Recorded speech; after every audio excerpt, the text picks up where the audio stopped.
দেখি খেয়াল করে দেখো, তোমার মা আর বাবার মিলনের মধ্য দিয়ে এক ফোঁটা টলটলা পানি, তোমার মার হেজাহেনামের ভিতরে তিনটে পর্দার ভিতরে আমি আল্লাহ নিয়ে অন্ধকারের ভিতরে সেই পানির ফোঁটাটা টলটলা পানি, তোমার মা উঠছে বইছে, হেকাত ছেকাত পানি নড়াচড়া করেছে।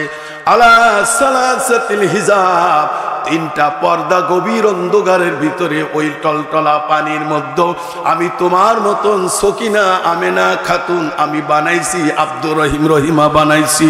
আয়নার সামনে দাঁড়াও, তোমার চেহারাটা কত সুন্দর দেখা যায়, চোখ দুটো কত সুন্দর, মুখটা কত সুন্দর, নাকটা কত সুন্দর, হাতের অঙ্গ প্রত্যঙ্গ কত সুন্দর, দেহটা কত সুন্দর।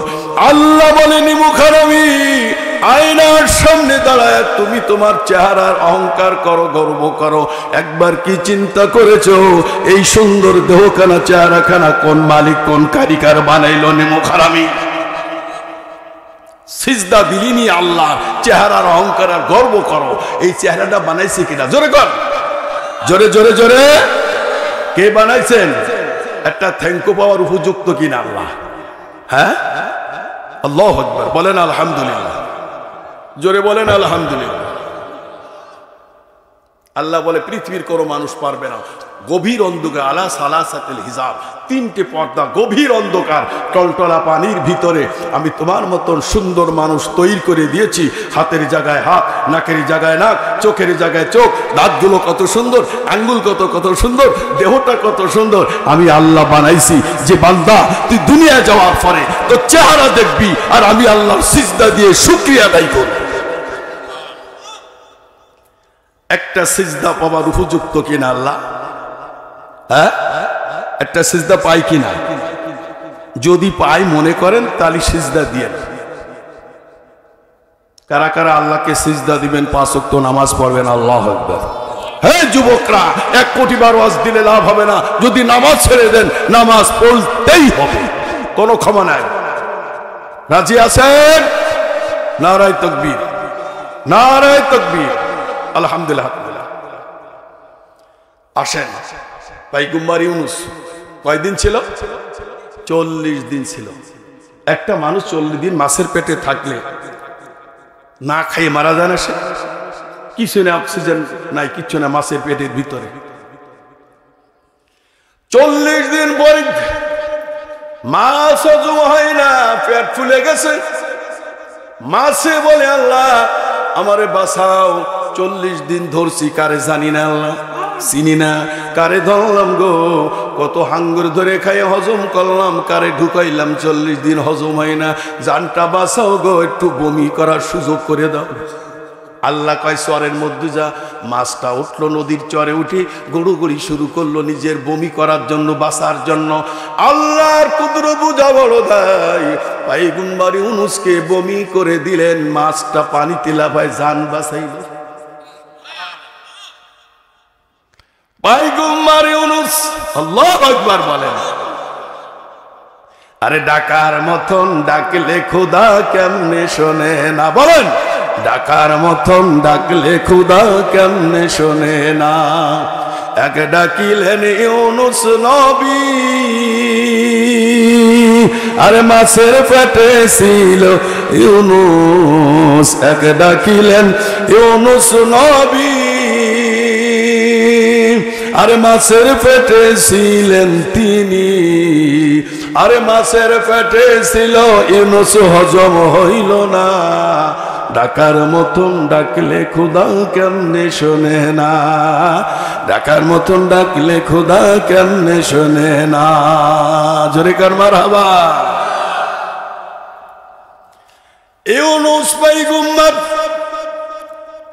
তিনি মাছের পেটের থেকে বের হয়ে আসলেন। লোকেরা জিজ্ঞেস করলেন, হুজুর আপনি মাছের পেটে ছিলেন, কি অবস্থায় ছিলেন জানতে চাই।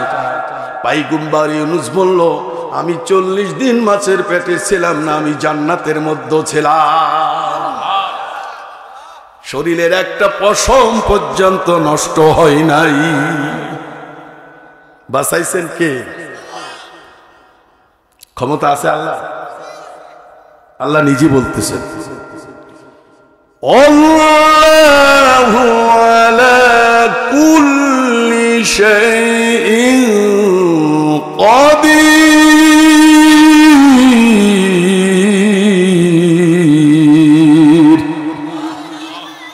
সমস্ত ক্ষমতার অধিকারী একমাত্র আমি আল্লাহ।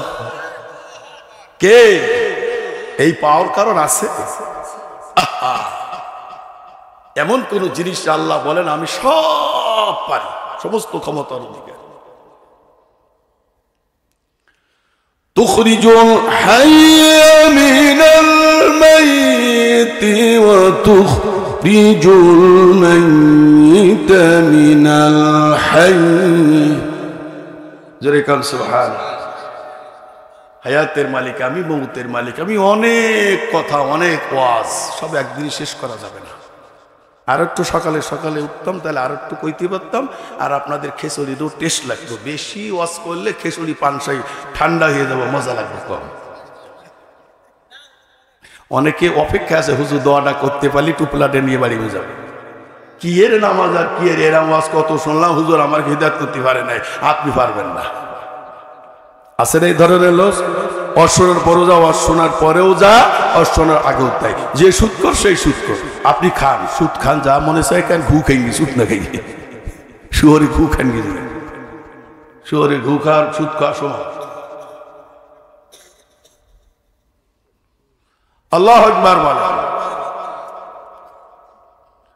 পাইগম্বর 40 দিন পর্যন্ত থাকলেন মাছের পেটে। আপনি খাইলেন কি?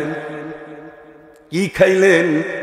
পাইগম্বর ইউনুস বলেন আমি আল্লাহর নামে তসবিহ খাইলাম। লা ইলাহা ইল্লা আনতা সুবহানাকা ইন্নী কুনতু মিনাজ জালিমিন।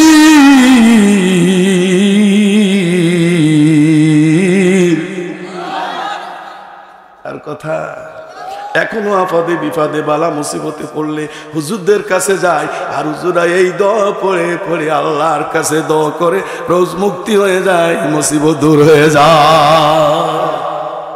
অ্যাকশন আছে, নামের ক্ষমতা আছে এখনো। আল্লাহু আকবার। আল্লাহর নামের অ্যাকশন 100 সুবহানাল্লাহ। আফাদে বিফাদে বালা মুসিবতে এই দোয়া পড়ে যাবেন। আর প্রতি ওক্তে নামাজের পরে, ফরজ নামাজ শেষ হওয়ার সঙ্গে সঙ্গে আয়াতুল কুরসি দোয়া একবার পড়বেন। আপনার জন্য বেহেশত অপেক্ষা করবে শুধু মৃত্যু পর্যন্ত। মৌতের সঙ্গে সঙ্গে জান্নাত। আমল করবেন না ওয়াজ শুনে বাড়ি চলে যাবেন যা তাই? না, ওই ওয়াজ ফাওয়াজ করি কোনো লাভ নেই। এই গলা বড়য়ে চিল্লয়ে কোনো লাভ নেই যদি ওয়াজে আমল না হয়। আল্লাহু আকবার। আল্লাহ বলে মুসা সাহায্য চাইছো আমার কাছে, তোমার দোয়া কবুল করে নিলাম। তোমার হাতের ভিতরে যে লাঠিখানা আছে, এই লাঠি দিয়ে পানির পরে তুমি আঘাত করো, আর পানির ভিতরে দেওয়াল সৃষ্টি করে রাস্তা আমি আল্লাহ করে দেওয়ার জিম্মাদার হয়ে গেলাম। পৃথিবীর কোন বৈজ্ঞানিক পারবে না পানির ভিতরে রাস্তা তৈরি করতে। আমার আল্লাহ বলে আমি পারি, তাই আমার নাম হয়েছে আল্লাহ। সুবহানাল্লাহ বলে। ক্ষমতা আছে কিনা আমার আল্লাহ? ক্ষমতা কম না বেশি? পৃথিবীর কোন মানুষ পারবে পানির দেওয়াল সৃষ্টি করতে? কে পারবে? আমার আল্লাহ। এই জন্য আল্লাহকে সিজদা করতে হবে। আল্লাহ আমার ভয় কর, আমারে ভয় করার মতন কর। আমি যা পারি না এমন কোন কাজ না, আমি সব পারি। সুবহানাল্লাহ। মানুষের ক্ষমতা শেষ, আল্লাহকে আমার ক্ষমতা শুরু। আল্লাহু আকবার। সিজদা আল্লাহরে দেব না দেব কার?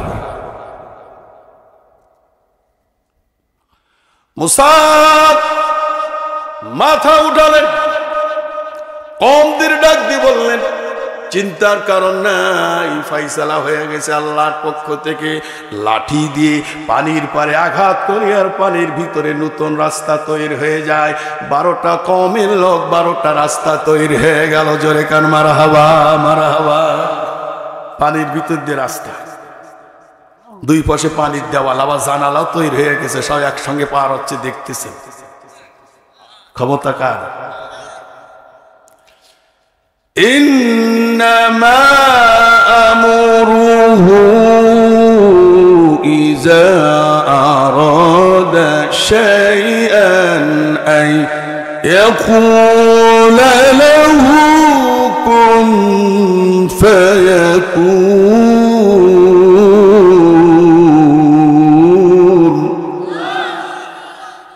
আল্লাহ আমার পাওয়ার কত বান্দা জানো আমার পাওয়ার কত আমি হুকুম দেওয়ার সঙ্গে সঙ্গে হয়ে যায় আল্লাহ কোরআন শরীফে যে তার পাওয়ারের কথা বলতেছে আল্লাহু আকবার বলেন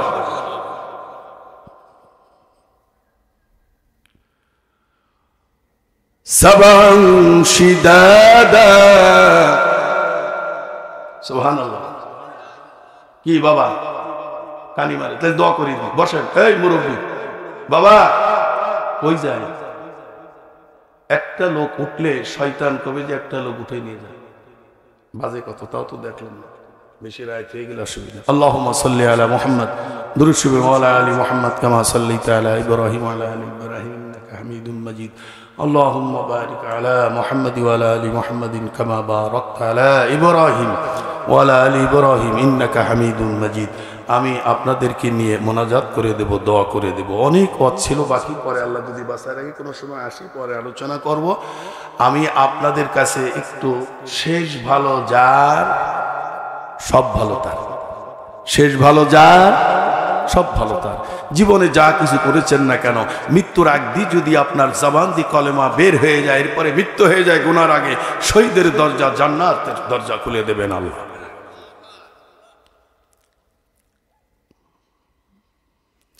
ইবাদতের মধ্যে শ্রেষ্ঠ ইবাদত কোনটা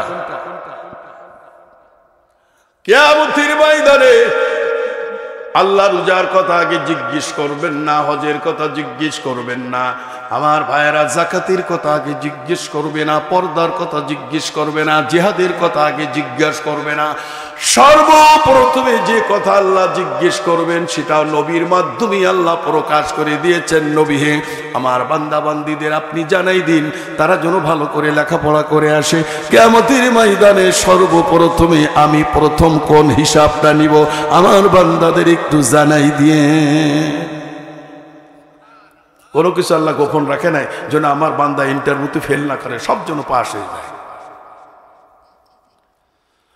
أول يحاسب به العبد يوم القيامة الصلاة কিয়ামতের ময়দানে সর্বপ্রথমে আল্লাহ পাক নামাজের হিসাব নেবেন বান্দা নামাজ পড়ছো কিনা নামাজের হিসাব দাও নামাজের হিসাব যে সঠিক দিতে পারবে নামাজের যে সঠিক হিসাব দিতে পারবে বাকি হিসাব আল্লাহ সহজ করে তার ঠিকানা হবে জান্নাত নামাজ নামাজেই নিয়ে যাবে জান্নাতে জরিকান সুবহান হুজুরের ইন্তেকালের আগে একবার বেহুশ হয় আবার হুশ ফেরে আবার বেহুশ হয় আবার হুশ ফেরে হুজুরতে আলীকে ডাক দিবার আলী রে নামাজ ছেড়ে দিও না নামাজ ছেড়ে দিও না নামাজ ঠিক মতন পড়ো নামাজের বিনিময়ে আল্লাহ দিবে জান্নাত আর জান্নাতে দিবে আল্লাহ পাকের দিদার জরিকান সুবহানাল্লাহ জান্নাত নামাজে কি হবে নামাজে আল্লাহ কি দিবেন জান্নাত দিবেন আর জান্নাতের ভিতরে সবচেয়ে বড় নিয়ামত মাওলার দিদার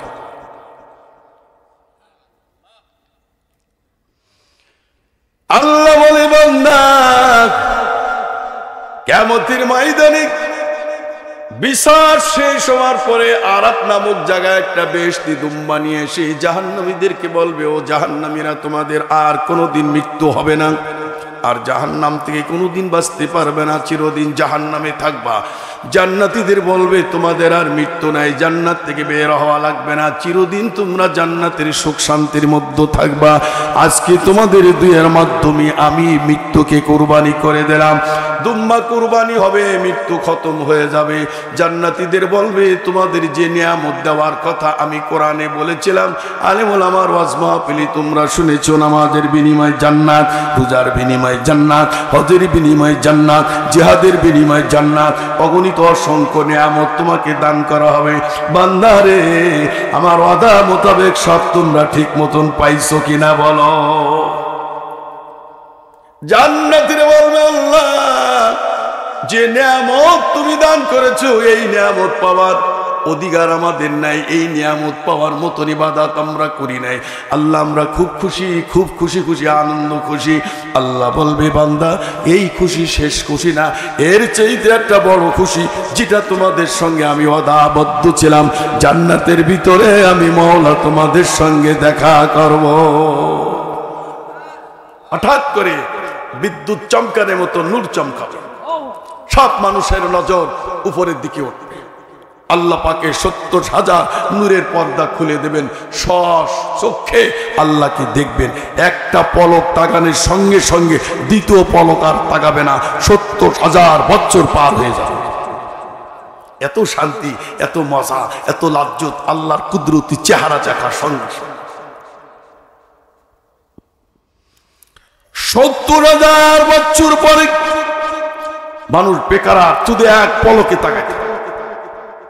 আল্লাহ যখন পর্দা করবেন তখন জান্নাতীরা বলবে আল্লাহ হুর গেলেমান চাই না, চাই শুধু তুমি দেখা দাও, তোমার দেখতেই ভালো লাগে। যেরকম সুবহানাল্লাহ। তাই কই বলেন হুরে গেলেমান जिसने नियामत है तो सबसे नियामत मौला रे दीदार। तो আল্লাহর দিদারের কাছে দুনিয়া জান্নাতের হুর গেলে মানে সব হার মানবে।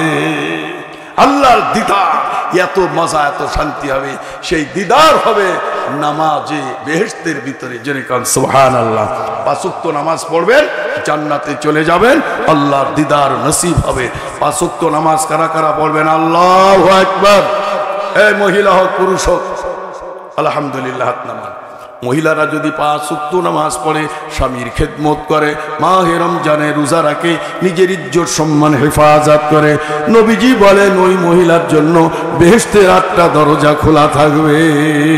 দ্বিতীয় হাদিস হলো কোন মহিলা মামুন শরিয়াত সম্মত ভাবে তার স্বামীকে রাজি খুশি করে যদি মৃত্যুবরণ করতে পারে, ওই মহিলার জন্য বেহেশতের 10টা দরজা খোলা থাকবে।